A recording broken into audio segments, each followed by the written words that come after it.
अयोध्या का इतिहास राम मंदिर एक इमारत के टूटे जाने व पुनः निर्माण तक ही सीमित नहीं है। अयोध्या राम मंदिर का इतिहास सदियों पुराना है। कितने ही हिंदू वीरों की लाशों पर एक मस्जिद का निर्माण किया गया था। यह मस्जिद न सिर्फ हिंदू वीरों की लाशों पर खड़ी की गई थी, बल्कि एक ऐसी सोच को हमारी सांस्कृतिक सोच से ऊपर रखने का प्रयास किया गया था जो अत्यंत नीच सांस्कृतिक सोच थी, जहां भाई भाई से प्रेम नहीं करता था, जहां भाई भाई सिंहासन के लिए आपस में ही एक दूसरे के खून के प्यासे हो रहे थे, जहां अनेकों बिरादरों, लुटेरों, सरदारों ने अपने ही भाई बंधु और रिश्तेदारों को सरदारी के लिए मार दिया। कहीं पर बाप को बेटे की लाश को तोहफे में दिया जा रहा है, तो कहीं भाइयों ने ही अपने भाइयों का खून बहाकर सिंहासन पर अपना कब्जा पाया।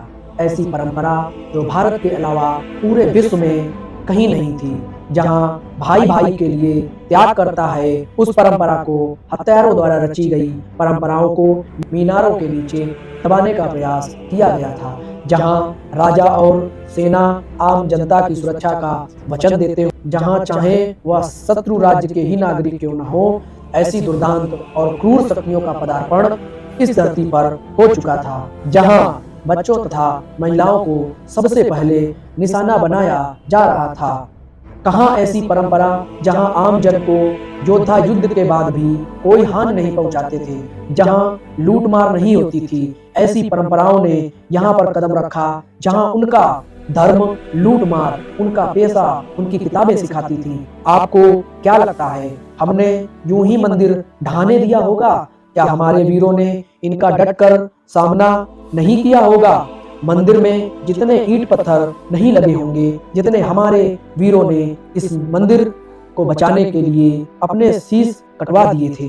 कहानी शुरू होती है तब से जब एक हमलावर भारत में अपनी क्रूरता के दम पर सत्ता को हथियाने में सफल हो जाता है। दरअसल भारत में ऐसी परंपरा का प्रचार और उसका विस्तार करना था जहां किसी की जान लेने के लिए उसका मूर्त पूजक होना ही काफी था, जहां किसी के अपराधों को इसलिए क्षमा कर दिया जाता है कि वह उनके मजहब का है, जहां निर्दोष को सिर्फ इसलिए मार दिया जाना काफी है कि वह उनके मजहब का नहीं है। ऐसी परंपराओं ने भारत में कदम रख दिया था तथा यह मंदिर निर्माण की कहानी उससे भी कई साल पुरानी है। यह मंदिर निर्माण सिर्फ ईंट पत्थरों से बनी हुई संरचना नहीं है, यह उन मानव मूल्यों का एक बार फिर से स्थापित किए जाने की कोशिश है जो भारतीय भूमि से मिटाने की कोशिश की जा रही है। सैकड़ों सालों से अब चलते हैं अयोध्या और प्रभु श्री राम और उनके उस घर मंदिर की कहानी की ओर। प्रभु श्री राम का जन्म सन 5114 ईस्वी पूर्व को उत्तर प्रदेश के अयोध्या जिले में हुआ था। जैन धर्म के प्रथम तीर्थकर भगवान ऋषभ देव का जन्म भी अयोध्या की नगरी में हुआ था। आक्रांतों के आने से पूर्व या हिंदू, बौद्ध तथा जैन धर्म के कई मंदिर और कई स्तूप थे। तथ्यों के अनुसार विदेशी आक्रांता बाबर के आदेश पर सन 1527 से 1528 में अयोध्या नगरी में राम जन्मभूमि पर बने भव्य राम मंदिर को तोड़कर एक मस्जिद का निर्माण किया गया था। कालांतर में बाबर के नाम पर ही इस मस्जिद का नाम बाबरी मस्जिद रखा गया था। कुछ लोग यह भी कहते हैं कि बाबर का एक रखैल था जिसका नाम बाबरी था, उसी के नाम पर इस मस्जिद का नाम रखा गया, क्योंकि बाबर अपने उस पुरुष मित्र से बहुत अधिक प्रेम करता था। जब मंदिर तोड़ा जा रहा था तब राम जन्मभूमि मंदिर पर सिद्ध महात्मा श्यामानंद जी महाराज का अधिकार था। उस समय भीठी के राजा महताब सिंह बद्री नारायण ने राम मंदिर को बचाने के लिए बाबर की सेना से कई दिनों तक युद्ध लड़ा और अंत में हजारों वीर सैनिकों ने बलिदान दे दिया और राम मंदिर को न बचा सके। इतिहासकार कनिंघम अपने लखनऊ के गजेटियर के 66वें अंक के पृष्ठ 3 पर लिखते हैं कि 1,74,000 हिंदुओं की लाशें गिर जाने के पश्चात मीर बाकी अपने मंदिर ध्वस्त करने के अभियान में सफल हो पाया था। आप खुद ही ये अंदाजा लगाइए कि कितने हिंदुओं ने एक एक पत्थर के लिए अपना शीश कुर्बान कर दिया था। उस समय अयोध्या नगरी से 6 मील की दूरी पर सनेतु नाम के गांव के एक पंडित देवी दीन पांडे ने आसपास के गांवों सराय, सिसंडा, राजेपुर आदि के सूर्यवंशी क्षत्रिय को एकत्रित किया और फिर से युद्ध हुआ। पंडित देवी दीन सहित हजारों हिंदू एक बार फिर से बलिदान हो गए। क्रूर बाबर की सेना जीत गई, लेकिन अभी प्रयास खत्म नहीं हुए, कोशिशों का अंत नहीं हुआ। पांडे जी की मृत्युपरांत ठीक 15 दिन के बाद हंसावर के राजा रणविजय सिंह ने सिर्फ कुछ हजार सैनिकों के साथ मीरबाकी के विशाल शस्त्रों से सुसज्जित सेना से श्री रामलला को मुक्त कराने का निर्णय लिया। लेकिन महाराज सहित जन्मभूमि के रक्षार्थ सभी वीरगति को प्राप्त हो गए। महाराजा रणविजय सिंह जी की पत्नी रानी जय राजकुमारी हंसावर ने अपनी पति की वीरगति के बाद स्वयं जन्मभूमि की रक्षा के लिए उस कार्य को आगे बढ़ाने का बीड़ा उठाया और 3000 नारियों की सेना लेकर उन्होंने जन्मभूमि पर हमला बोल दिया और हुमायूं के समय तक उन्होंने छापामार युद्ध को जारी रखा। स्वामी महेश्वरानंद जी ने सन्यासियों की सेना बनाई। रानी जय राजकुमारी हंसावर के नेतृत्व में यह युद्ध चलता रहा, लेकिन हुमायूं की शाही सेना से इस युद्ध में स्वामी महेश्वरानंद और रानी जय राजकुमारी ने लड़ते हुए अपनी बची हुई सेना के साथ ही बलिदान हो गई और जन्मभूमि पर एक बार फिर से पुनः मुगलों का अधिकार हो गया। मुगल शासक अकबर के काल में शाही सेना प्रत्येक दिन के इन युद्धों से कमजोर हो रही थी। अतः अकबर ने बीरबल और टोडरमल के कहने पर खस की टाट से उस चबूतरे पर 3 फीट का छोटा सा एक मंदिर बनवा दिया था। अकबर की इस कूटनीति से राम जन्मभूमि पर रक्त नहीं बहा। यही क्रम शाहजहां के समय भी चलता रहा और फिर औरंगजेब के समय में भयंकर दमन चक्र चलाकर उत्तर भारत के संपूर्ण हिंदुओं के सफाई का संकल्प लिया गया। उसमें लगभग 10 बार अयोध्या के मंदिरों को तोड़ने का अभियान चलाकर यहाँ के सभी मंदिरों और उनकी मूर्तियों को तोड़ डाला गया। औरंगजेब के समय में समर्थ गुरु श्री रामदास जी महाराज के शिष्य श्री वैष्णव दास जी ने जन्मभूमि को मुक्त कराने के लिए 30 बार आक्रमण किए। नसरुद्दीन हैदर के समय में मकरई के राजा के नेतृत्व में जन्मभूमि को पुनः अपने रूप में लाने के लिए हिंदुओं ने 3 बार आक्रमण किए। इसमें काफी बड़ी संख्या में हिंदू मारे गए। इस संग्राम में मकरई, हंसवर, खजूरहट, दियारा, अमेठी तथा राजा गुरदत्त आदि सम्मिलित थे। हारती हुई हिंदू की सेना के साथ वीर चिमटाधारी साधुओं की सेना भी शामिल हुई और युद्ध में शाही सेना को हार का सामना करना पड़ा तथा राम जन्मभूमि पर पुनः इस बार फिर से हिंदुओं का अधिकार हो गया। लेकिन कुछ ही दिनों के बाद विशाल शाही सेना पुनः जन्मभूमि पर अधिकार पा लेती है और हजारों हिंदू राम भक्तों का कत्लेआम मचा दिया जाता है।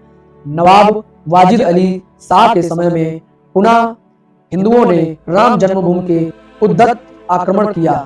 हैदराबाद गजेटियर में कनिंगम ने लिखा है, इस संग्राम में बहुत ही भयंकर खून खराबा हुआ। 2 दिन और रात तक चलने वाले इस भयंकर युद्ध में सैकड़ों हिंदुओं के मारे जाने के बाद भी हिंदुओं ने श्री राम जन्मभूमि पर कब्जा कर लिया। एक बार फिर से हिंदुओं का अधिकार हो गया। इतिहासकार कनिंगम लिखता है कि अयोध्या का सबसे बड़ा हिंदू मुस्लिम बलवा था।